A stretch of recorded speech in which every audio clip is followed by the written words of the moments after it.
چاہیے اور شرک کے خلاف کام ہو. لیکن شرک وہ نہیں جو آپ نے خود سے بنا لیا ہے. فضائل صدقات شرک نہیں ہے, فضائل اعمال شرک نہیں ہے. یہ بھی بات چل پڑی تو بتا دوں, میں نے فضائل صدقات اور فضائل اعمال کے دفاع میں ایک بیان کیا ہے.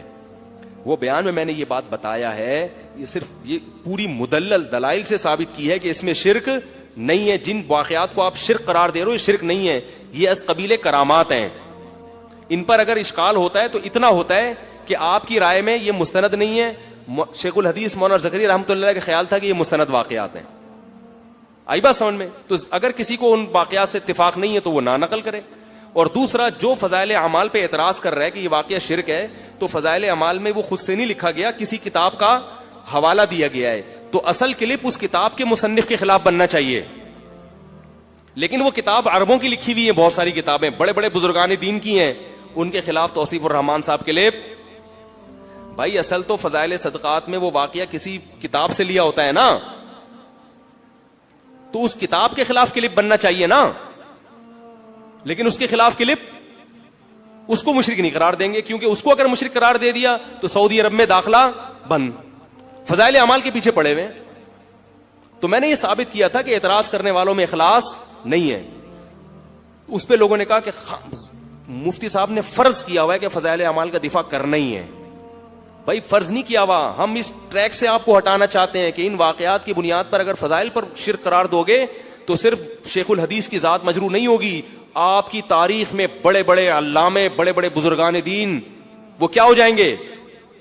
مشرک ہو جائیں گے. اس کی میں ایک مثال دیتا ہوں. آج ہم نے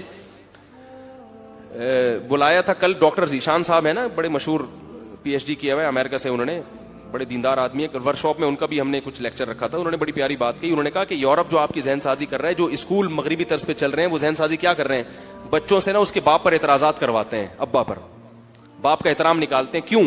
اس لیے کہ جب ابا کا احترام نکلے گا تو کچھ دنوں کے بعد ان کے لیے اللہ اس کے رسول کا احترام بھی, لیکن ڈائریکٹ اللہ اس کے رسول کے خلاف ابھی لے کے گئے تو مسئلہ خراب ہوگا. پہلے باپ ماں اور ماں کا احترام نکالو, ان کی فرما برداری سے ہٹاؤ, پھر مذہب کی قیدوں سے بھی یہ کیا ہو جائیں گے؟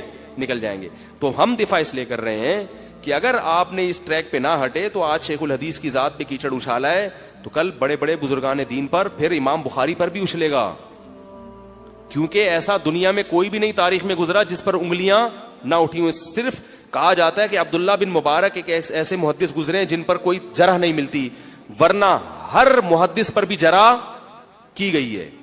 تو ذہن سازی ہوتے ہوتے کل آپ امام حنیفہ تک بات رکے گی نہیں. یہ انجینئر کو دیکھو نا, صحابہ کو بھی برا کہہ رہا ہے.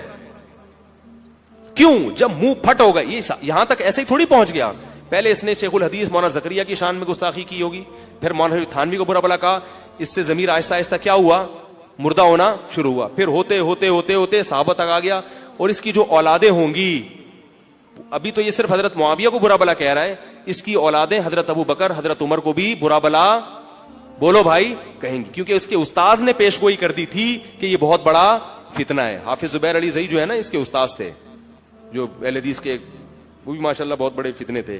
اہل حدیث میں سارے علماء فتنہ نہیں ہیں, لیکن زبیر علی زئی بہت بڑا فتنہ تھا. میں نے اس کی کتابیں پڑھی ہیں, اس کی کتابوں میں بہت جھوٹ میں نے خود پکڑا ہے.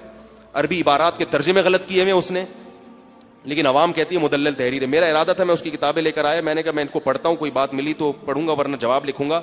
لیکن میں نے کہا یہ آدمی خائن ہے, جھوٹ کے جوابات نہیں ہوتے, کیا کیا باتیں پکڑ کے یعنی اس کی آدمی کرے. تو وہ مجھے اندازہ ہو گیا کہ بندہ ہی کرپٹ ہے. پتہ نہیں لوگ اس کو کیوں فالو. میں یہ نہیں کہہ رہا اہل حدیث میں سارے علماء کرپٹ ہوتے ہیں, یہ مطلب میرا ہرگز نہیں ہے, کسی کے مسلک پہ نہیں. جیسے دیوبندیوں میں بعض لوگ کرپٹ ہیں, ایسے ہی اہل حدیث میں بھی بعض علماء کرپٹ ہیں, جو امت کو باقاعدہ ایک سوچی سمجھی سازش کے تحت فرقواریت کی آگ میں الجھا رہے ہیں, تحریروں میں خیانت کرتے ہیں وہ. تو زبیر علی زئی نے انجینئر کے بارے میں کہہ دیا تھا کہ یہ بندہ کیا ہے, تو سوچو جس فتنے نے فتنے کے بارے میں کہہ دیا ہو تو وہ کیا ہوگا. سمجھ رہے ہو؟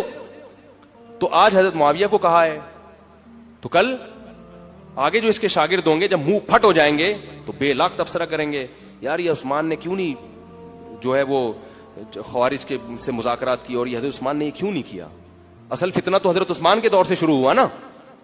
پھر ابو بکر پہ بھی اشکالات ہوں گے, یار وہ حضرت فاطمہ کی سنائے وراثت کھا گئے تھے, معاذ اللہ.